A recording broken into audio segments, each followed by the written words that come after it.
All right, we have Shun McGhee of the group, the band Black History. Shun, thank you for being here with me. Can you give us a short synopsis of who you are and where you come from? For sure. First of all, thank you for having me, Todd. This is a pleasure, brother, for sure. So yeah, I'm Shun McGhee, frontman and/or MC and guitars for the adult contemporary hip hop band Black History. We're located in, if I didn't say it before, we're located in the DC area. And adult contemporary hip hop simply means that as people have grown up with the music, right, sometimes you feel guilty about what you're listening to because maybe you have evolved a little more for that from that. But adult contemporary hip hop means that nah, this music is right on par with your evolution. And so you don't have to feel guilty at all about rhyming and about grooving to Black History. Now, I was listening to a song, My Childhood, which is a deep, deep, deep song. Yeah. When you go Yeah. through the lyrics of that, it was something where my childhood was riddled with violence, and you said breaking the silence, pressure Mm-hmm. not to repeat. You called the police, and you felt that it was wrong. Mm-hmm. It was a deep, deep, deep, deep song. Tell me, go through that song and walk me through it as it relates to your childhood. Sure. I'm gonna do the best I can, right? It's because it's funny. When I'm not playing guitar, I sometimes forget the lyrics. It kind of go hand in hand, but I'll try to do it. So I think that first verse is really poignant though and applicable for what you want to know. So it says, "My childhood is riddled with violence. In an attempt to break the cycle, I'm breaking the silence. Flash back to '82 to a two-bedroom apartment with records on the floor.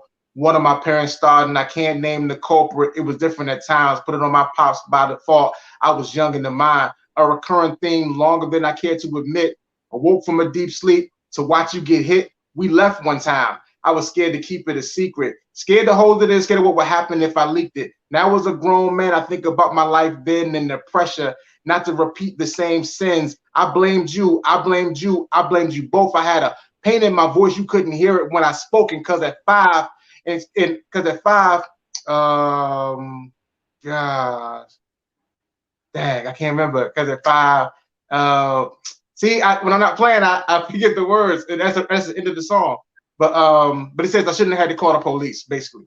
And anyway, so to give you what you were asking for, that perspective, everything I said was true, right? That wasn't all that was part of my childhood, right? Because there were happy times, it was times at the beach, it was that kind of thing too. But those things that I spoke about, they were real. And when I talk about being 4 or 5 years old and that being part of my earliest memories, that's true. And so as a grown man, in my 40s now, what I try to do is, like I said in the song, to break the silence, right? To be a different person in my relationship with my wife than I might have seen between my parents. And that's without an indictment on them. Why do I say that? I don't say that because I condone any kind of domestic abuse, right? Be it physical or be it verbal or mental or spiritual, right? I don't. But I also know this, that people are people. And my gaze on things as a 4 or 5 year old is not the same gaze as a man in my 40s. I'm able to see that things didn't necessarily jump off the way that I thought that they did without going too deep, not in every situation. So what I try to do is say there are two players in this. How can we be the best to each other so that we keep a level head, so that when we feel things growing to a level that we stop, that we walk away, that we take a pause, all those kinds of things. I think a lot of times, man, people are being the best in the relationships that they know how to be. And so, from having gone to counseling and stuff like that myself, I hope that I hope to improve on some of the things that I've seen. How did those experiences influence you or make you want to get married and do things the right way? Um, so I think a lot of things influenced me to get married.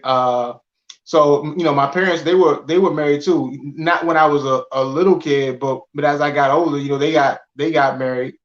So I would say that influenced me. Um,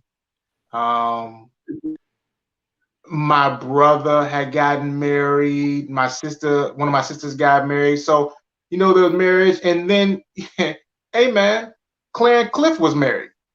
So I think that had a lot to do with me wanting to get married. I think Claire and Cliff, the Huxtables, had a lot to do with what I thought marriage could be, regardless of what I saw in reality. So I would think that had a lot to do with it too. Right. It makes sense. Now, when you're making music, how important is it to you to write the truth and not write fiction?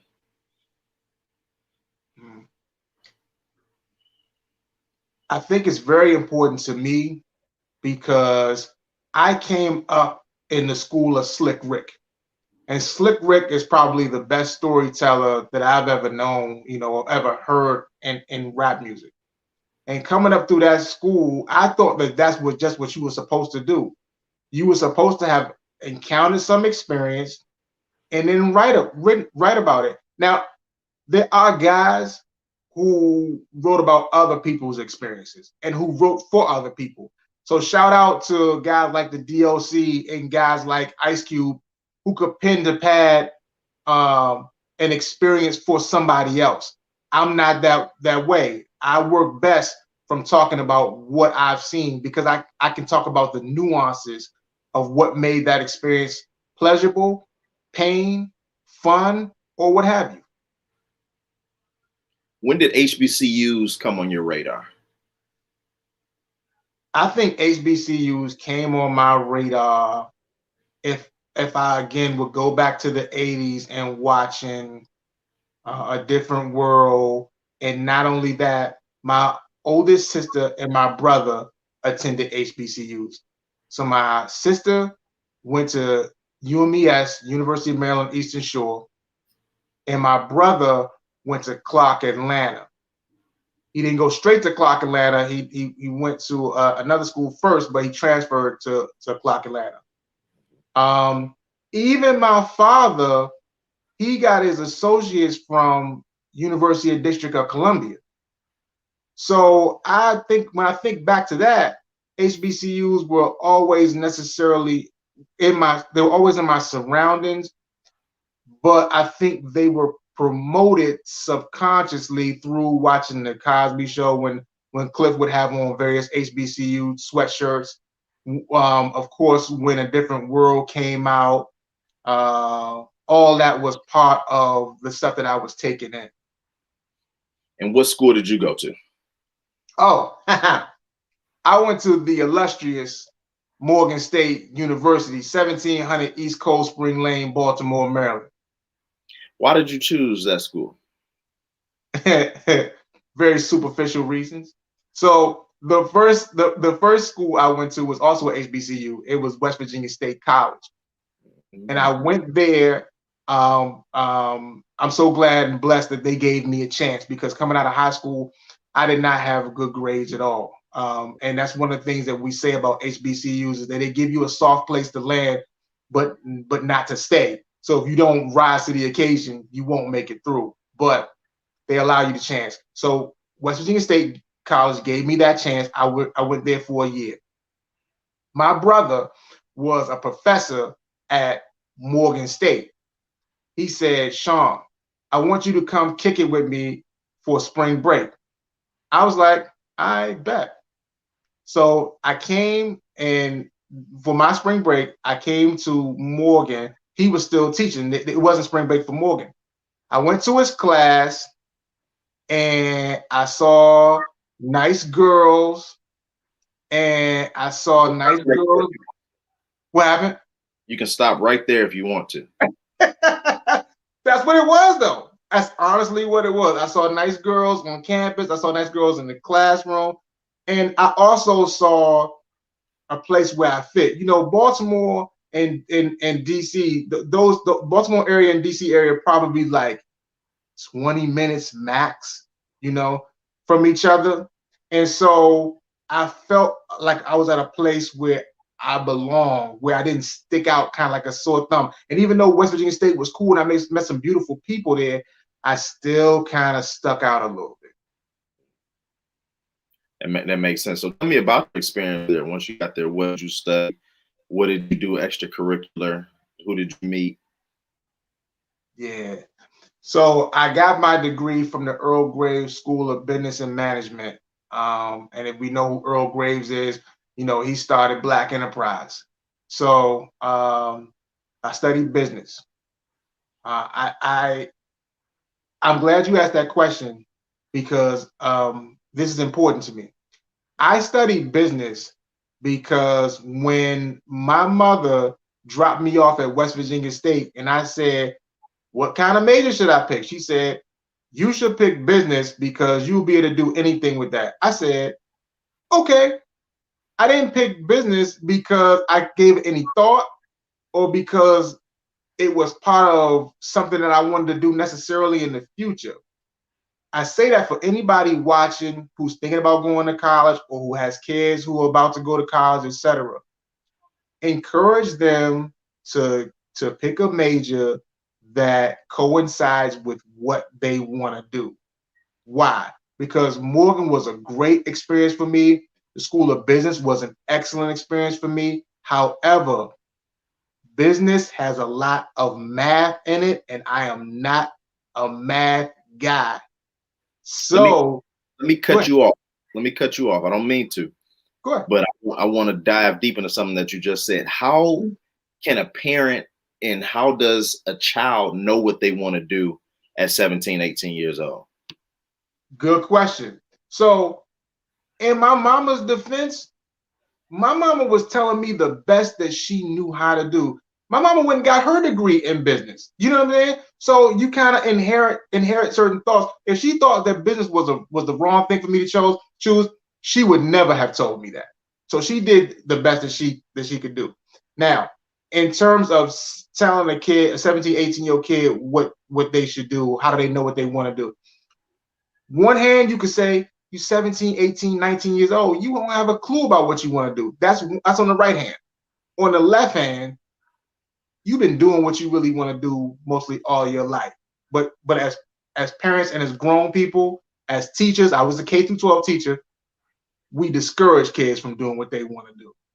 You know what I mean? So as a kid, I'm walking around here playing air guitar, and all I was doing when videos finally came out, when Yo MTV Raps came out, I remember watching the first episode and I was glued to the TV. And I would run home to watch videos and record videos and all kinds of stuff like that. I was doing what I wanted to do. But sometimes there's respectability politics and stuff like that that goes into that makes you say to a child, no, don't do that. But look at a child when they're 3, 4, 5 years old. They telling you what they want to do. What you just said was big because whatever you do as a child, but you can grow into having different interests. But sure, absolutely. Beyonce sang as a child. LeBron played basketball as a child. Michael Jackson did music as a child. So if you're doing a child, you're right. What you're saying is real. Dennis Oliphant said, "Chicken boxes be more." What is that? Oh, so I'm from the DC area, right? We say a box of chicken, but in Baltimore, they go into Popeyes to get a chicken box. Okay. That makes sense. For sure. Right. Okay. Pretty good, Dennis. Thank you. If you have any questions, make sure you leave the questions now and then. We'll pop it up here and we'll try to get to as many as we can. So as you were at Morgan State, what was your freshman, sophomore year like? And then what was junior, seniors? Because I know a lot of freshmen, sophomores just having fun. And then junior, senior, you start to get a little bit more focused. What was there a difference in years, or were you one that already knew what you wanted to do and was just straight focused all the way? Yeah, it was very different. So I transferred there as a sophomore, right? Mhm. I transferred as a sophomore, and for me, in my sophomore year, really the fun that I had on campus, I gotta say, it came with my brother because my brother, he was a professor, and I would go in his office and kick it during his office hours, and we would go on Hill and Roll and get fish, and we would get fries, and we did that every day. And then we rode home together, right? So he'd take me back home, and I get on a train and ride the rest of the way home, and that is priceless for me. But my weekends, I ain't stay in Baltimore. I mean, I love Morgan, but I wasn't trying to stay in Baltimore. My weekends, I came back to the DC area, and me and my friends, we went to the Mirage nightclub. Now, now, I'm involved, right? You know, and I'm a former teacher, and I do this conscious rap and stuff like that. But I think that's important for me to say because I was also a young man. I ain't just wake up with this gray hair. I was a young guy before. I partied and did all that stuff too. That's what that sophomore year was about. Um, when I went into my junior year, I actually had rededicated my life to the Lord as a Christian. And so my rededication, though, I feel like was different than maybe some other people because when I rededicated, I really cut all of that stuff out that I was doing before, like going to nightclubs and stuff like that. I would go sparingly, but not really. You know, I was, reading my Bible, and if I be honest, I wasn't just reading my Bible. I was like Bible thumping people. That's important for me to say because I'm a wrap this up. So I was kind of like that throughout the rest of college. I got better grades, sure. I learned some more discipline, sure. But one of my regrets in college was that the senior ball came around, and me and my homeboys, instead of going to the senior ball, we went to a all-night breakfast spot, right? And I can tell you, I went because I thought like I felt like I was going to be betraying my faith if I went to the senior ball. And what I learned during that time, Todd, was about balance, brother. That's what faith is about. Faith isn't about um, being at a point in your life where you are a fanatic, right? But you're supposed to have some balance. And so I was supposed to be a student. I was supposed to be a Christian. I was supposed to be a rapper, and I was supposed to be a regular guy. And I missed out on my opportunity to be a regular guy with my peers by not going to the senior ball. So yeah, that's what college was like for me. A great experience, but some things that I should have partook of that I didn't. What made you really get into your faith? What was it that said, hey, I need to really dive deep into this when you were 20, 21 years old?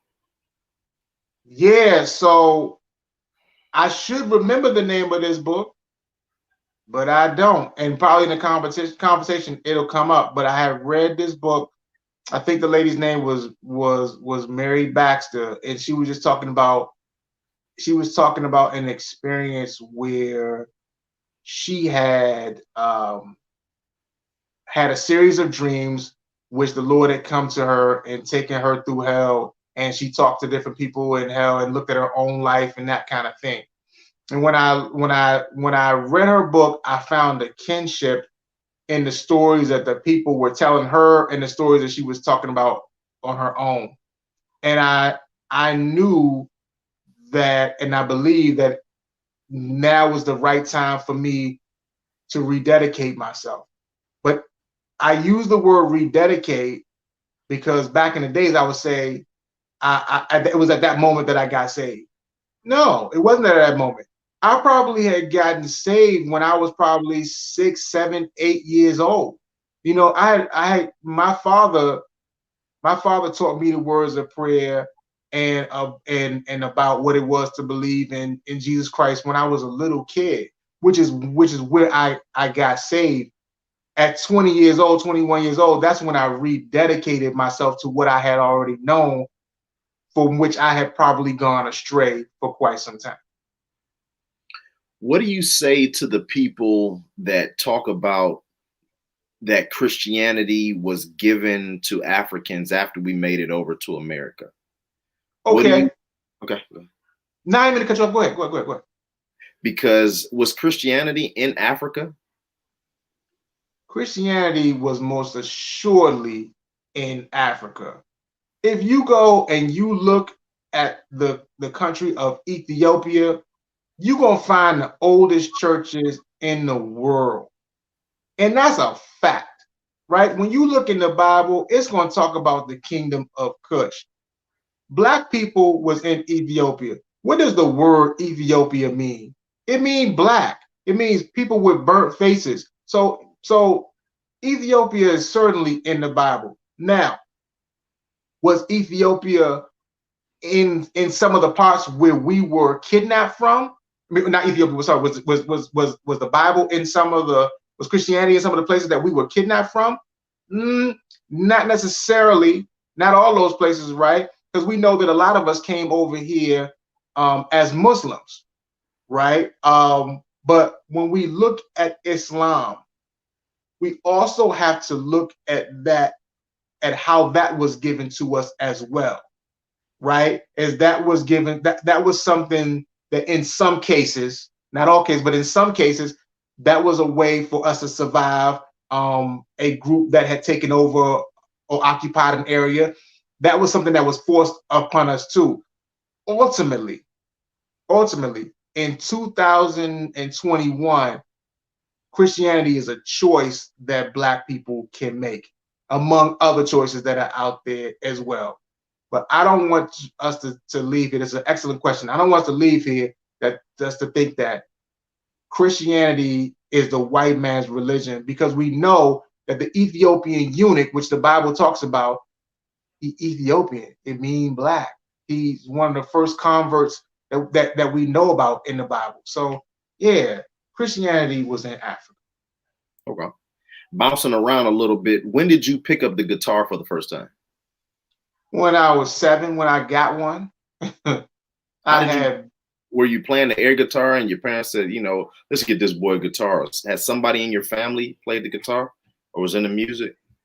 Okay, so good question. So I was playing air guitar and Prince was the guy, and nobody could play better than Prince at the time when I was growing up. And so I asked my mother, could I get a guitar? Because I wanted to play like Prince. And she just kind of laughed me off. And I stayed the weekend over my aunt's house, who lived probably 5 minutes from us at the time. And when my parents came to pick me up, they had a guitar and an amplifier from Sears and Roebuck. And I was 7 years old. And I took one lesson soon after I got that guitar and didn't take any more lessons for many, many years. But I kept on picking and plucking and picking and plucking, and I kind of evolved as a guitar player. And that's a short synopsis of how I started playing. But playing and music was in me because my grandfather and his brothers, they played guitar. And I never met them, but things are passed down to you in your DNA. And I think that was one of the things. How did you get good? How many hours did you put in? Who did you take lessons from? Who did you gain inspiration from?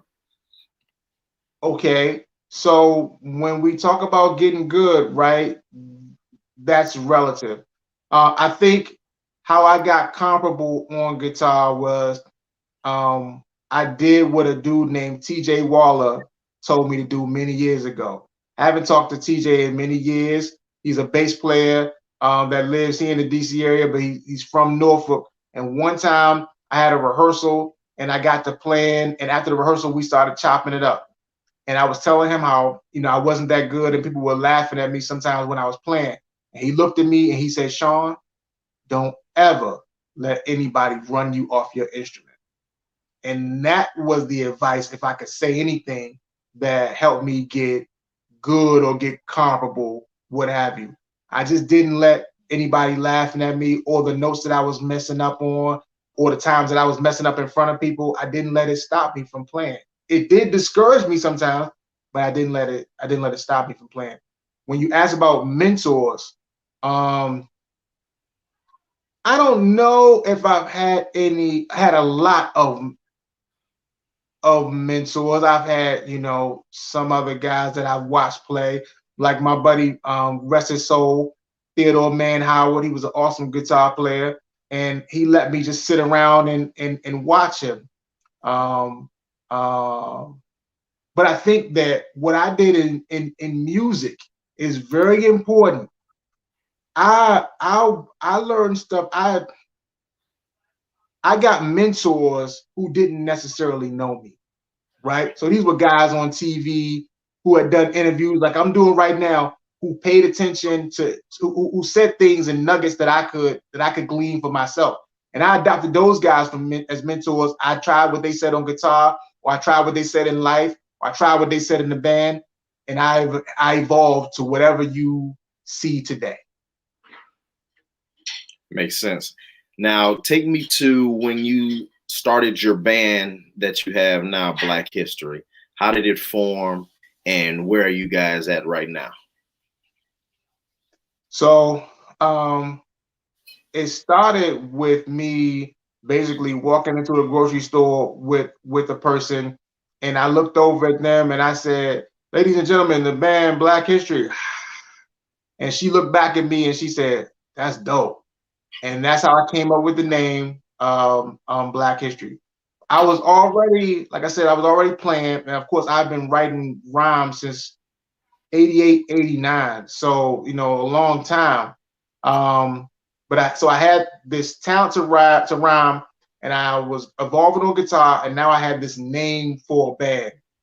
So at the time I was a teacher K through 12, and I was teaching summer school, and I ran into a guy who had applied for a position at my church where I was playing to play. He was applying to be the drummer there. He didn't get that position, but I ran into him at summer school, asked him what he was doing with himself. He said, I'm attending summer school. So I asked him if he wanted to play in this band I was creating. He was like, yeah. So we started rehearsing. From there, I picked up other guys from other places that I was going where they were playing live music. Like if you listen to the album, you'll hear a guy who plays percussion on pretty much every song. His name is Curtis McCain. I met Curtis at a jazz spot that I used to attend, and things like that is how Black History kind of started rolling. Now I'm skipping over a lot of stuff, right? Because it's a lot between that time, but that's the synopsis of what happened.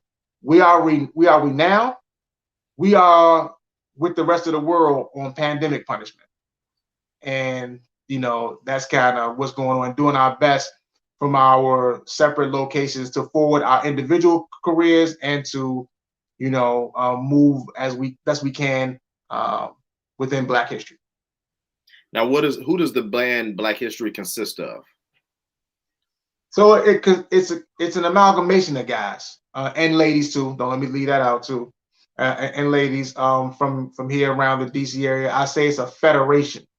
So it's probably about 13 or 14 people. I mentioned, some people, but the reason why I say it's a federation because those people have their own individual careers. They play with their own bands as well. But we get together to form Black History. And so, like I said, I mentioned Curtis McCain. There's a guy who played bass who's a phenomenal individual and bass player. His name is also Todd Golar, Jackson State University. There are just so many people of the 14 to name. I don't want to leave anybody out, but yeah, it's a federation of cats. So what do you guys do? You guys make albums? You guys go out and tour and do things? Tell me about it. Well, for the longest time, we were working on an album and playing in between recording songs, which was a tough process. What we would have liked to be doing right now has been, at various, jazz festivals and hip hop festivals and stuff like that. But when those things come around again and the world opens back up, that's what I would say that we'll be doing. We'll be playing together, at a venue near you. Okay, sounds good. Now, what do you have going on? You got a debut album, or Does It Explode, out? For sure. The debut album, Or Does It Explode, which is a line from the poem Harlem by Langston Hughes. And you can hear that poem being recited if you watch A Raisin in the Sun. That play and or movie by Lorraine Hansberry, and at the beginning of the poem, it asks you the question, what happens to a dream deferred? Does it drop like a raisin in the sun? At the very last line, it says, or does it explode? It took quite a long time for this album to be completed and to be brought to the public. And the question is, with all that time that has elapsed and all the things that have happened in between the start and the completion of the album, what happens? Will it dry up like a raisin in the sun, or does it explode? We hope it explodes. Nice. Where can people find this? They can find it on all major platforms, right? You can find it on Amazon. You can find it on Spotify. The place where I would love for you to go get it is on the website, which is thebandblackhistory.com. How do you market this? Do you do interviews like this? Do you use influencers? Do you run ads? How do you look at marketing? I'm doing all of those things actually, and I don't know if any one thing is the answer, right? I think when you are marketing, you have to try to employ a holistic strategy. So all the things that you said are part of the campaign to get the word out about What Does It Explode.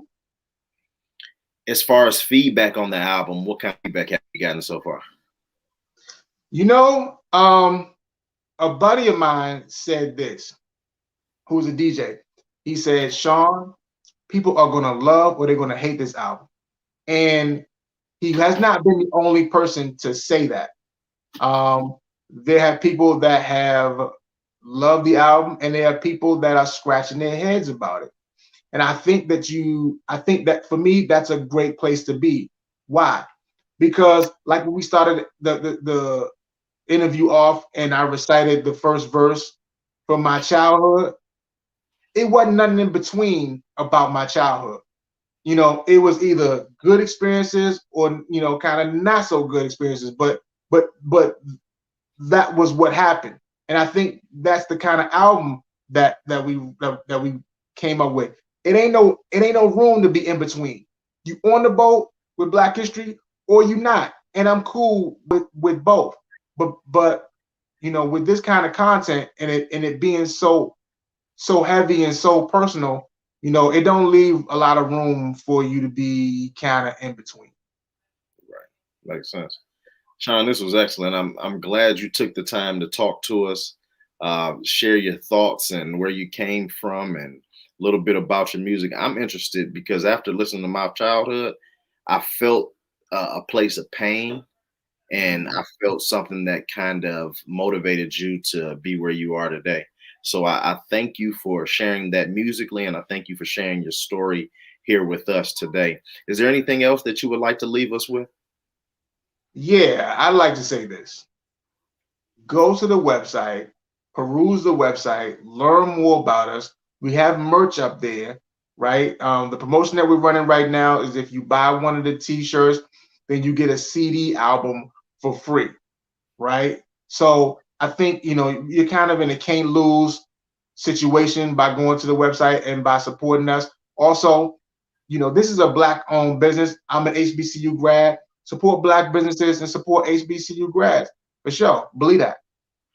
Sean, thank you. Best of luck to you, and we'll talk again soon. Indeed. Thank you, sir. Take care.